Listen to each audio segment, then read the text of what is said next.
Hello friends, எல்லோரும் எப்படி இருக்கீங்க? இது மை கிச்சன் ஸ்டோரி ரெசிபி 3. இன்றைக்கி நம்ம என்ன பார்க்க போகிறோம்னு பார்த்தீங்கன்னா, மிளகு ரசம் தாங்க பார்க்க போகிறோம். பாருங்கள், இதுக்கு தேவையான பொருட்கள் என்னென்னா, ஒரு மீடியம் சைஸ் நெல்லிக்காய் அளவு இருக்க புளியை நான் 1 கிளாஸ் தண்ணி ஊற்றி பவலில் ஊற வச்சுருக்கேங்க. ரசத்துக்கு நம்ம பொடியை அரைச்சி தாங்க எடுக்க போகிறோம். அதுக்கு தேவையான பொருட்கள் பாருங்கள். 10 பல்லு பூண்டு வச்சுருக்கேன். உரிக்காத பூண்டு தான் வச்சுருக்கேன், அப்போ தான் டேஸ்ட் வருங்க, உரிச்சு வைக்காதீங்க. 1 டீஸ்பூன் மிளகு வச்சுருக்கேன், 1 டீஸ்பூன் சீரகம், 4 காஞ்ச மிளகாய் வச்சுருக்கேன். இப்போ இதை நம்ம அரைச்சி எடுத்துக்கலாம் மிக்சியில். பாருங்கள், இப்போ நான் அரைச்சி எடுத்துருக்கேன். ரொம்ப பவுடராக அரைக்காமல் குறைப்பாக அரைச்சிக்கோங்க, அப்போ தான் ரசத்துக்கு ரொம்பவே நல்லாயிருக்கும். இந்த மாதிரி பதத்தில் அரைச்சிக்கோங்க. இப்போ நம்ம புளியை கரைச்சி எடுத்துக்கலாங்க. பாருங்கள், இந்த மாதிரி நான் புளியை ஒரு 2 டைம்ஸ் கரைச்சி எடுத்திருக்கேன். இதோட ஒரு மீடியம் சைஸ் தக்காளியும் நான் கையாலேயே பிச்சு வச்சுருக்கேங்க. உங்களுக்கு கையால் பிரிக்க தெரியலை அப்படின்னா நீங்கள் அதை கத்தி வச்சும் கட் பண்ணி வச்சுக்கலாம். இப்போ நம்ம செய்ய ஸ்டார்ட் பண்ணலாங்க. நான் ஒரு சில்வர் பாத்திரம் வச்சுருக்கேன். அந்த சில்வர் பாத்திரத்தில் நான் கரைச்சி வச்சுருக்க புளியை அதில் ஊற்றிருக்கேன். அதோடு சேர்த்து நான் அரைச்சி வச்சுருக்க மசாலாவையும் அதோடு மிக்ஸ் பண்ணியிருக்கேன். பாருங்கள், இப்போ ஒரு 1/2 டேபிள் ஸ்பூன் கல் உப்பை சேர்த்துக்கிறேங்க. அதோட நல்லா கலந்து விட்டுக்கிறேன். இப்போ 1/4 டீஸ்பூன் மஞ்சத்தூள் அதோடு நான் சேர்த்துக்கிறேங்க. இப்போ அதையும் நல்லா கலந்து விட்டுக்கிறேன். இப்போ நம்ம தக்காளியையும் அதோடு சேர்த்து நல்லா கலந்து விட்டுக்கலாம். இப்போ நம்ம அரைச்சி வச்சுருக்க மசாலாக்கு ஏற்ற மாதிரி 500லேருந்து 600 mlக்கு நீங்கள் தண்ணி ஊற்றிக்கலாங்க. பாருங்கள், நான் இப்போ தண்ணி ஊற்றி அதை ஓரமாக வச்சுட்டேன்.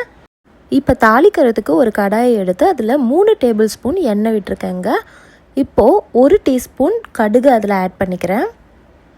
கடுகு நல்லா பொரிஞ்சதுக்கப்புறமா 1 டீஸ்பூன் சீரகத்தையும் ஆட் பண்ணிக்கிறேன். பாருங்கள், சீரகமும் நல்லா பொரிஞ்சிருச்சு. இப்போ நம்ம அதோட 2 காஞ்ச மிளகாவை ஆட் பண்ணால் போதும். ஏன்னா நம்ம காரத்துக்காக ஆல்ரெடி காஞ்ச மிளகாவை அரைச்சிருக்கோம். பாருங்கள், இப்போ இதோட கருவேப்பிலை இலைகளையும் கொஞ்சம் ஆட் பண்ணிக்கிறேன்.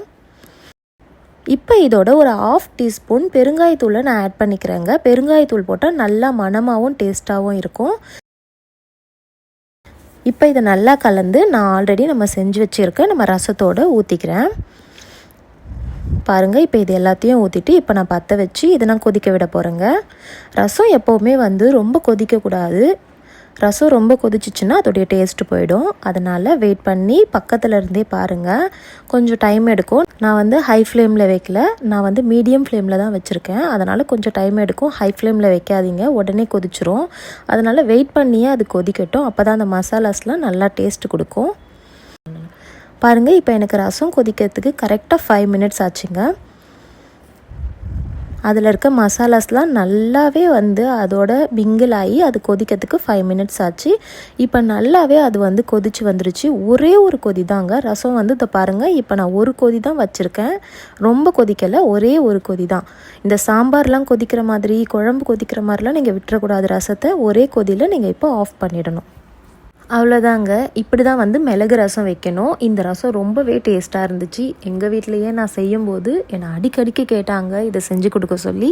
ஸோ நீங்களும் ட்ரை பண்ணுங்கள். கண்டிப்பாக இந்த ரசம் உங்களுக்கும் நல்லா வரும். உங்களுக்கு இதில் எதனா டவுட் இருந்துச்சுன்னா கமெண்ட் பாக்ஸில் என்கிட்ட கேட்கலாம்.